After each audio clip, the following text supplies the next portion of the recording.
Hello everyone, it's great to see you. And today, I'd like to talk about A Plague Tale Requiem, game published by, or developed by Asobo Studio and published by Focus Entertainment.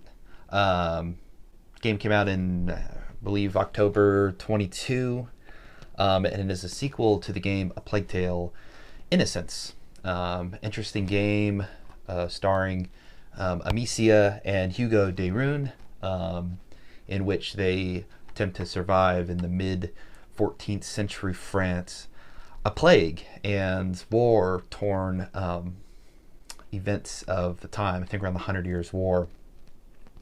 A Plague Tale Requiem directly follows up as a sequel to the original game. Has a number of interesting things about it that I want to go into. And before we do that, just showing off the game here. I picked this up for I think about 20 bucks a handful of months ago.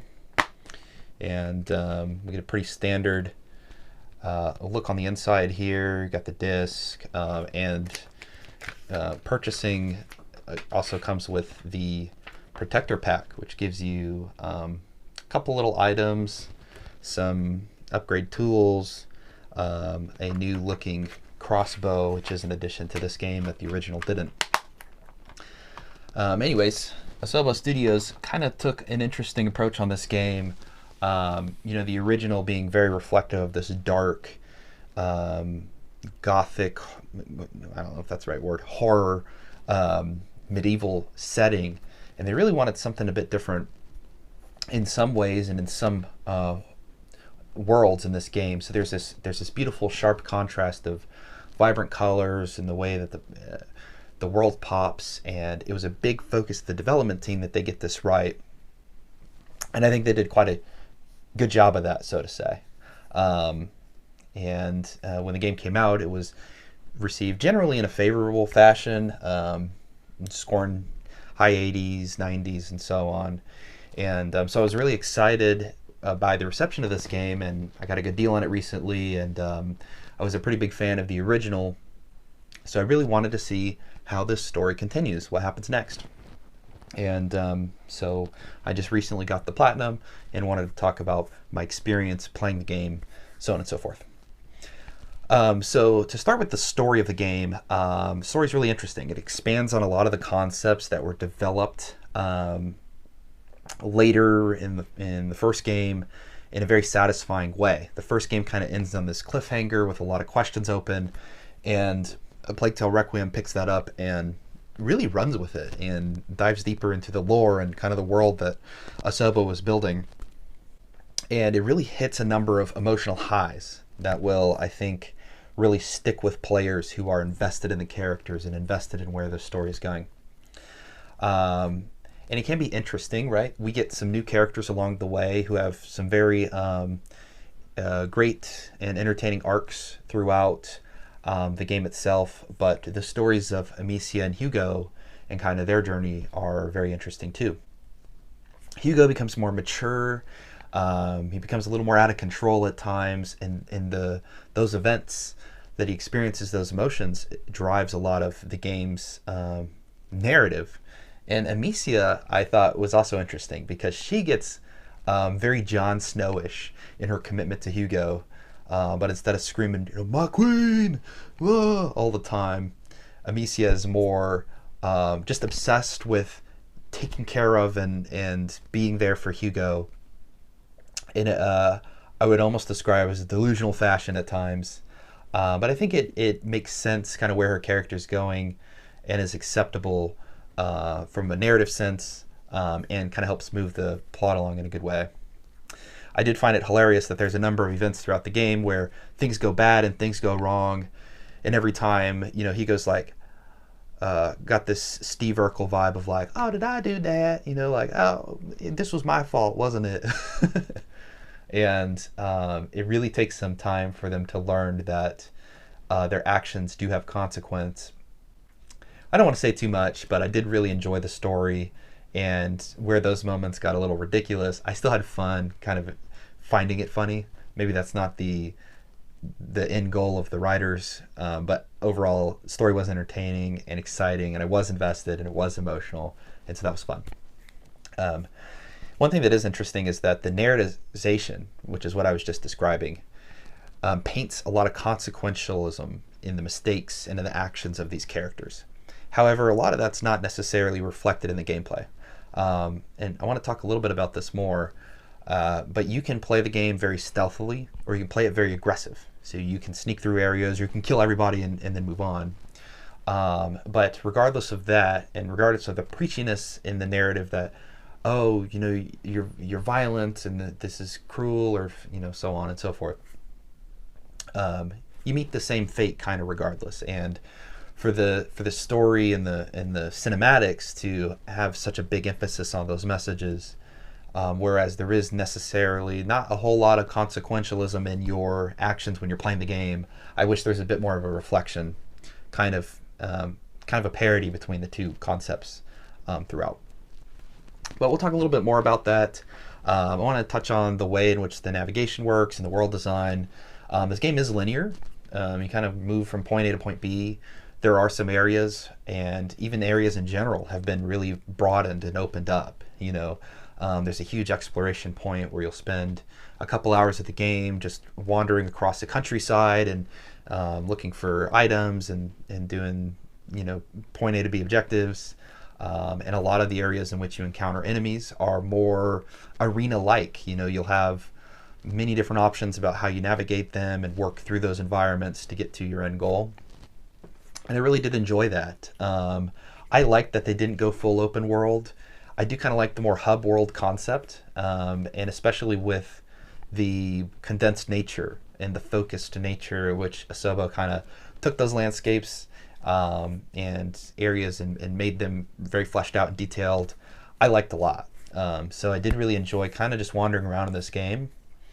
And one thing I didn't hit on in the first one, but I think is so important, is in A Plague Tale: Innocence, the character movement is third person, of course, and it's behind the back, and it utilizes strafe controls. And so if you know what I'm describing, think of God of War style motion, where when you push left on the left stick, Kratos is more strafing left or right. So they've unchained those, and they've made it to where the camera is kind of full 360. You can turn it around, but you can still be running forward as Amicia, and you can see her face and so on and so forth. And kind of the freedom of opening up the camera makes the game feel more cinematic and makes it feel less like a game. And so I think that this really helps kind of just build on the cinematic nature of A Plague Tale: Requiem. And so them doing that, I think, was fantastic. And I really love that style of camera control in a third-person game. And so I was really excited when I saw that and experienced it, because otherwise, the more tank-style strafe control look, I think, really gamifies it and also limits you in your ability to kind of swing the camera out, put the character in third person more to the left side of a screen, so you get a more, epic cinematic view of the world as you're navigating it and so on. And so, yes, I was a big fan of that. And so from the lens of the navigation and the world design here, I thought it was nothing but up and improvements from an already very good first title for Asobo in this series. And the gameplay here is very interesting too. Not only does it open up in the world, it opens up in the way in which you interact with the world. So you get there's a skill system, and you get perks based on your performance throughout the combat encounters. And so there's kind of three ways to do it. You can get prudence skills, you can get aggression skills, you can get opportunism skills. And a lot of this depends on specifically how you deal with enemies in an environment, how many are alive, and how many are dead by the time you get through. So prudence, right? If you stealthily move through the area and more enemies are alive than are dead, then you get prudence skills. And these things will help with Amicia moves faster when she's sneaking around, or she's more quiet when she's sneaking around, so on and so forth. And then you have aggression, which is okay, you killed everybody, or you killed the mass majority of people in a certain arena. Good job, you got aggression points, and these will help enhance your combat skills and so on. And then there's an interesting one, opportunism, which is more, I would say the word comes from the philosophy of when you could sneak, you snuck by, and when you felt you had to go into combat, you could do that you did that too. So really, there's trophies around kind of maxing all three of these out, and there's big questions around, okay, how does opportunism work? And a lot of it is getting that half and half of like, okay, there's 8 enemies in this combat arena, you snuck by 4, you killed 4, you are perfect opportunism points down the road.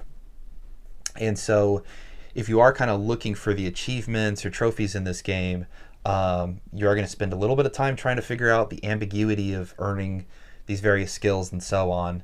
And they do take a lot of time to develop. It's going to at least take a new game plus run to kind of fully do that. So just some interesting things there, but I did like that they kind of built the skill system around the way you interact in the environment with your playstyle. And so that was pretty cool. Crafting now has also kind of expanded its design. So in the first game, you would say craft a fire sling item, right? But in this game, you have a sling, a rock, and then you have the fire alchemy, and you can put those together to create a fire sling rock, you know. And what they've done too is now you have kind of a similar thing for pots, right? So you can have a pot, and you can put whatever kind of alchemy item you want in it. You want it to explode and burst in fire, well then you have the Ignis pot, and you can throw that.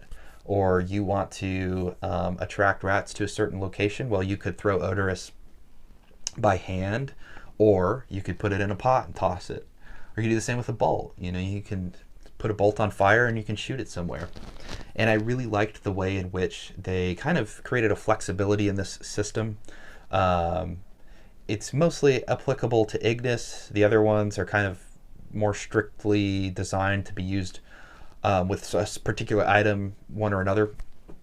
But I did really enjoy that they continued to develop this system and create a flexibility in it.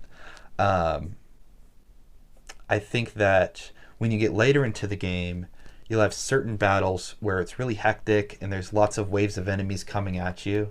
And the way in which they've designed these items can be frustrating at times if you're not really paying attention to flipping back and forth in your inventory. And a great example is if there's an enemy with no helmet on, you can throw a rock at them and you can knock them out or kill them or whatever. However, if you have fire selected in your inventory with the rock, well, now you can no longer just sling it at their head still. Now when you sling it, it's going to start them on fire. Maybe that's not the intended result, but it does kind of get frustrating from the lens of like, okay, well, that should still, in my mind, obviously take out that enemy, but it doesn't. So I would like to see a little more of a flexibility in terms of that system itself, like interacting with it and the experience. So maybe that's something they'll continue to improve if the rumors are true that they're working on a third game in the Plague Tale series. Another thing I thought was really cool is that the rats are so much more dynamic in this game, and they're aggressive, and they make for a fun kind of non-scripted challenge in areas you meet with them, because they will follow you and chase you around. Whereas in the first game, it was very obvious kind of, okay, where the rats were going to be, where they weren't going to be, and what you could get away with. And so I did enjoy that, and enjoyed the strategy of utilizing some of the alchemy more, you know, odorous and so on, and trying to redirect rats where you needed them to go. And so I did enjoy that. This game also in its gameplay has an issue of character amnesia, where you start the game and then all of a sudden Amicia has totally forgotten everything from the first game. I don't like when games do that necessarily. So you have to go back through the game and kind of build up all the skills again that you already kind of built up the first time around. So would have preferred that they kept some of those around at the very beginning and then instead just expanded on them in the way they have expanded on them, but just from a gameplay sense, it would be more reasonable if they did so. And I also found it hilarious how every story beat in this game concludes with frickin' Amicia just slinging a rock at somebody's head. It almost became a meme, and I found it quite funny how often they did that. So, but yeah, the gameplay really kind of is this move from point A to B when you're exploring, and then you'll hit these enemy encounters, you hit these rat encounters, and you have to utilize the tools you have to navigate those in a sneaking way and an aggressive way through combat, maybe a little bit of mix and match, and exploring the environment to grab resources and things like that. But yeah, I did really enjoy the gameplay as well. One of the things I wanted to point out in the navigation space again is that a lot of the achievements in this game revolve around the collectability of items. You collect feathers, you'll collect memories, souvenirs, what they call them. There's a trophy for getting these secret chests, which are secret workbenches where you get tools and things for you to upgrade weapons and so on. And from a completionist lens, some of these can be frustrating because there's a New Game Plus where you carry over everything you've collected. However, this doesn't apply for secret chests for some reason, and there's 10 secret chests in the game. Now, if you missed a secret chest, you can go back on your new game, and you can go to chapter select, and you can find it pretty easy. The game doesn't specify which chests you missed, so you kind of have to go one by one, and then hopefully you figure it out eventually. However, if you go to New Game Plus, well, the chests don't collect in the same way. You would kind of have to redo the entire collection process. So if someone's strictly just trying to figure out from a completionist lens, one or the other, well, that can become frustrating from that lens, and I kind of ran into that issue. I almost thought the game was glitched in terms of being able to even complete the platinum, but that didn't happen to be the case, so I was kind of lucky there, I would say, overall. And so those are a lot of the thoughts I have on the gameplay sense. It's very expanded, very great in comparison to the original, which was already solid. So I was really happy with the outcome of the gameplay experience. Some frustrating things in there, some little minor improvements that I think they could make to the system they're building on. But Asobo did something really impressive, which was impress me with their ability to grow something that I already enjoyed in the first title. And another thing that I mentioned in the first title I wanted to speak on was the sound. From a orchestral sense, there wasn't a lot here in the soundtrack that necessarily stood out to me, but the voice acting is hugely improved from the first game, with excellent performances and emotional performances in ways that really I totally forgot I had critiques on the first game in the first place, because Amicia and Hugo both have very much improved their skills and abilities as voice actors, and so that's something that was really important for me to see. Last big thing I just want to tackle is just the look and the graphics in the game. There are very dark areas in this game. There are very light, colorful, beautiful, vibrant, popping areas as well. And I thought no matter where you are, the lighting is incredible, and this game is meeting really the cutting edge of next gen. And it looks great both on its high resolution mode and its performance mode. And not only does the lighting itself kind of capture that, but the shadows are much more dynamic and really kind of capture the sense of darkness when you're in an area that is, such as you have this little light and there's 10 million rats around you and you can see all of their red eyes looking at you and running all over. I very much enjoyed my immersion in the game, looking at it and experiencing it. And the rats, I mean, that's a huge thing, right? In a Plague Tale, you would imagine. And the volume at which they have captured in some of the cinematic moments of just like waves of these plague rats is just insane and fantastic. And I don't remember having any performance issues along the way. So I was really impressed with just their general ability to capture a lot of that. Something I did notice is in some of these big areas, there's NPCs walking around and stuff. There were some like stilted and jittery animations off in the distance. This is on the PlayStation 5 version, of course. So I did find that to be, kind of take me out of the experience a little bit when I saw like, oh, what is that guy doing? He's moving at 2 frames a second. But otherwise, that's the only thing I can think of from like a visual lens that stood out. Otherwise, again, just a fantastic experience with A Plague Tale Requiem. So, I speak a little bit about this game from a bias because third-person games are my preferred genre style of playing a game. So when a game like this comes along, I'm already considering I'm going to like it. But the game does a lot more than that. I think it's got a great story that really develops from the first one. And that story really being this continuous adventure of Hugo de Rune having this illness and trying to find a way to cure it. And there's a lot of interesting themes and concepts around the management of your emotions and acceptance of fate with somebody who has a terminal illness. I think there's a lot you can read into, kind of deeper into the narrative itself. So it is great that the story has continued in a very interesting way, that also really speaks to the heart of somebody who can identify with those themes. The gameplay is largely expanded and interesting, and some of the ways in which it can still improve, they don't hold back the gameplay experience. And I thought that it was really fun in which they have expanded on and developed those ideas. The world continues to be interesting, fun to navigate and explore, and I'm really glad that the company didn't go this full-on open world style. The voice acting is well improved over the first, orchestrally and through the soundtrack. Nothing really stood out, but nothing stood out in a bad way, so to say. So that's good, and the game looks fantastic and totally next gen. So I would say overall, I had a great time with this game. The game is currently on PlayStation Plus subscription as a free monthly game. Please check out the first game. I think it would really enhance your experience of this one. However, if you just play A Plague Tale Requiem, I think you'll still have a great experience and a great time. And so I highly recommend you do, because I had a great time with it. So that's what I thought about A Plague Tale Requiem. Did you play this game, or have you played this game? Or are you thinking about playing this game? What was your experience? Would love to know a little bit more about that. And otherwise, if you liked the video, please like the video, and would love for you to stick around and subscribe to be here and chat more about games with me.